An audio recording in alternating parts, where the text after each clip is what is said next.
Bes, para sa'yo lahat ng yan, ha? O, dami-dami Uy! yan. Grabe, ang dami. Sarap na ito, ah. Alam ko mahilig ka sa chocolates.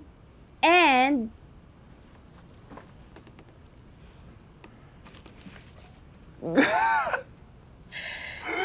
para mapalitan mo na yung lumang gitara mo. High school pa tayo niyan, di ba? Tagal na. Grabe, salamat, Bes. Lakas ko talaga sa'yo, ah. Siyempre, mahal kita.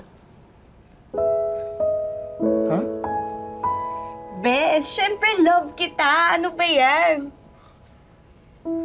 Hoy! May copy ka pa pala nito. Piggy, tignan mo ang pangit-pangit ko ba dyan, pero ang cute. Bes, yung invitation ni Kyle, tatanggapin mo ba yun? Alin? Yung dinner? Ewan ko. Pag-iisipan ko pa. Basta mag-ingat ka dun, ah. Baka nakalimutan mo na yung mga ginawa sa'yo nun. Siyempre, never know. Alam ko naman na he was just hitting on me kasi I changed a lot. Oh. Oo nga, eh. Ganda mo na. Alam mo, Bes, you don't have to worry. Kasi hindi na ako yung damsel in distress na nakilala mo noon. Tsaka, malay mo, chance ko na to para maghiganti sa mga ginawa niya sa akin noon. Huwag na lang kaya, Bes. Bes, don't worry, okay? Akong bahala.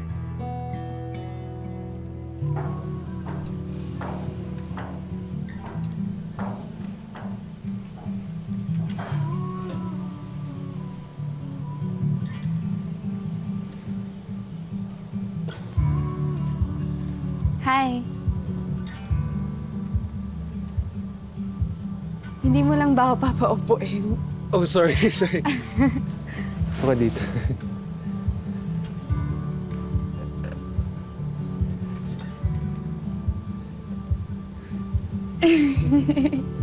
So ano, magtititigan na lang ba tayo? Sorry, di lang talaga ako makapaniwala. na maganda na ako? Na malayo sa binubuli mo noon? Andrea, matagal na yun. Hindi na ako yung taong yun. Nagbago na ako. Parang ikaw lang. People can change, you know?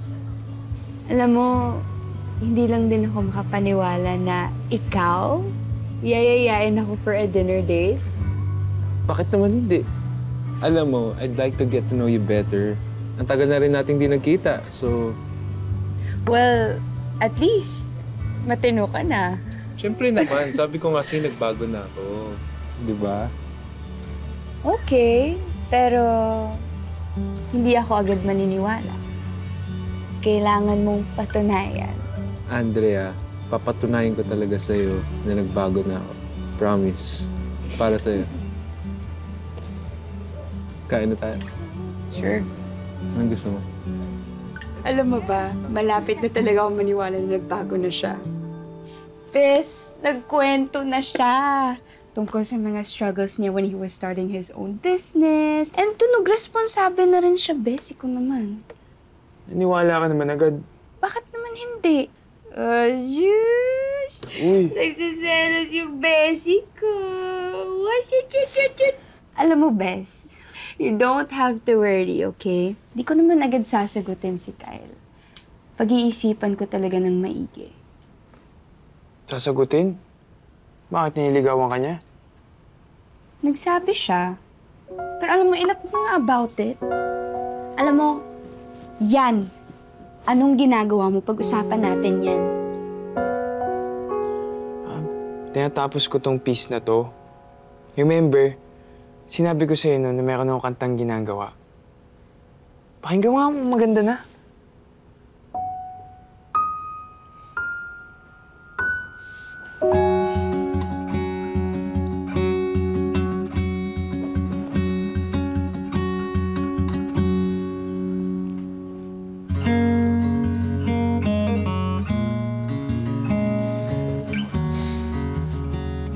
Ay, Bes. Alam mo lang talaga, nakakamdaman ko para sa'yo.